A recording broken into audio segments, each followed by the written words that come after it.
So what do you do on the days where you come in and you feel like absolute rubbish? You have no business in basically training. You should just basically have a day where you don't do anything. This is exactly what I've got on my plate today. This happens all the time. It's basically a booked in shit day because of shift work, because I work as a nurse, and nursing is full of rotating rosters and not basically the best thing for you, the night shifts. But anyway, got to do them. Got to put food on the table. So I had a night last night. That means shit sleep, shit food, shit everything. And I thought to myself, okay, so what do I do today? Basically, I've told you guys in the last few weeks that I'm starting to kind of attempt to make some sort of structure in my training. I want to hit 50 reps of 50, 30, 20, 10, and 5. And so hopefully each day that I come in, I'll work with one of those different rep schemes. Trouble is that it's all good and well when you feel refreshed and ready and have food in your belly, but on a day like this, how the hell am I supposed to come in here and hit a set of 50? Like, it's just not productive. Or a set of 5, heavy 5 with 85% weight. It's really, really hard. So I basically came in here today and I thought, okay, so I need to, this happens all the time in my brain. I make these wonderful ideas, wonderful plans, and then I have a night shift. And what now? What are you going to do now? Nothing. Can't do anything. So then I thought, okay, so I need to have basically a schedule, plan where I'm feeling good and I'm on day shifts, and I need to have one for night duty. For night duty, I think the best thing to do right now that I'm thinking about it, the best thing to do is come in and do 10 sets of 10 with some sort of weight that's like really easy and you don't have to strain, you don't have to work too hard. So today was 50%. So I took 100 kilos and I did 10 sets of 10. Yeah, the later sets kind of felt, heavier and whatever, and I was sweating it up like a pig, whatever. But I think you still get some sort of work in. It's not too much of a metabolic disruptor, so you're not gonna take too much away from that. And CNS wise, it's not really a heavy weight. You can basically not get pumped about this at all. Like, you can just basically do both metabolically and nervously. You can kind of get over this kind of workload. So that's kind of what I did today. 10 sets of 10. I know it sounds crazy, 100 reps, man. Like, what the hell? But it's at 50%, right? So it's kind of like lazy volume or cheap volume. I like to say the word cheap. It's cheap volume because really, for 10 sets of 10, I could have done 60%, right? Now that's something that would probably be quite difficult.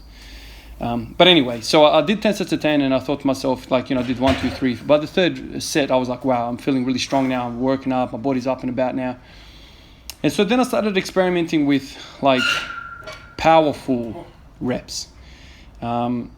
I think I really kind of, got into it around the 8th or 9th set, where I was basically pushing into the bar more than the bar required. So we all know how 50% feels, and you know exactly how much horsepower you need to put down on the wheels for you to get 100 kilos up into a squat. For some of those sets, I was actually trying to throw the bar off my shoulders, like really poppy at the top. So really accelerating the bar through the whole lift.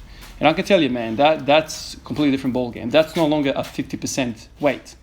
Yes, there's 50% of my 1 rep max on the bar, but the amount of force I'm putting into the bar is way beyond. This is why kettlebells are so effective, because I've got a friend gave me a 32 kilo kettlebell. 32 kilos, man, that's piss, right?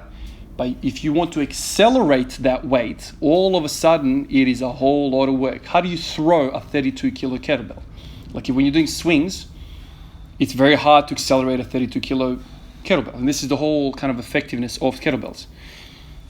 So there's so many different variables, so many different approaches. You could basically do 50% weight and put as much effort in as it is like 80 or 85 or even 100%. You can just basically just try and jump with the bar. That's max effort kind of stuff. You are working way harder than the bar needs it, right? And so I think Louis Simmons calls this a speed day, right? You take 70% of your 1 rep max and you do singles, sometimes after 10 or 15 singles, and you're just basically trying to throw the weight, just kind of jump up on the deadlift or whatever the hell they're doing. So it's an effective way. It's really proven in the conjugate system that speed work is basically a very, very effective method. This is why it's part of the program.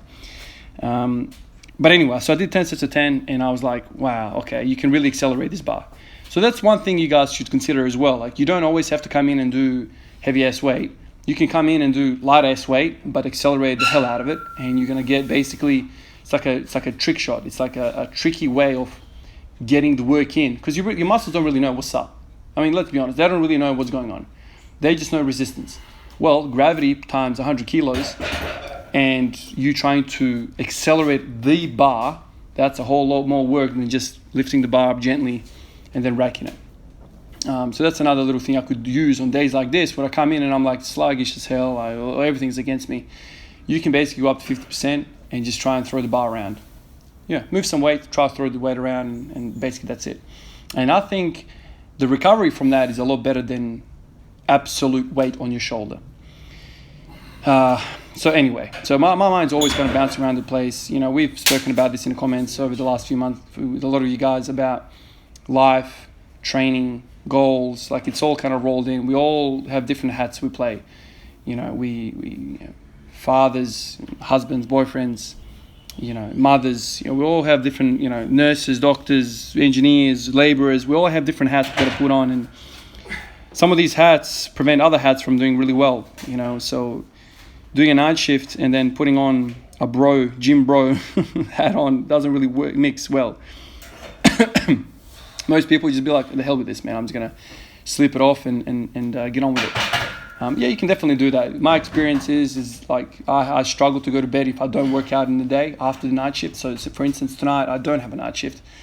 So I really want to get back to a normal kind of schedule of sleep.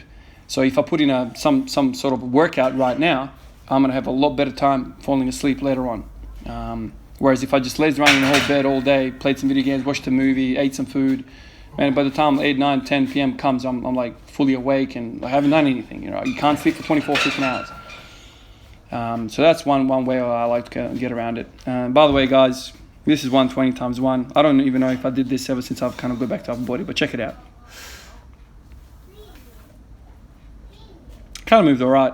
So I kind of told you guys about my plan here. So I basically do 10 sets of 10 with a given weight, and then when I get 10 sets of 10, then I go up 10 kilos. So I did 80 kilos for 10 sets of 10 last week. Doing bench kind of once or twice a week. And so this week I've gone to 90 kilos for 10 sets of 10. There's no way I'm going to get that. I ended up getting one set of 10. But I finished off with a kind of training max, 120. I'll do that every once in a while just to feel some heavy weight. But I think the bench is going along quite well. Quite happy with that. But anyway, I'm going to go eat some freaking food, man. I'm starving and I'm tired. I need a shower, blah, blah, blah, blah, blah. I'll try and get some good sleep, and I'll catch you guys tomorrow for a hopefully much more fresher workout. And yeah, catch you guys in the next one. Peace out.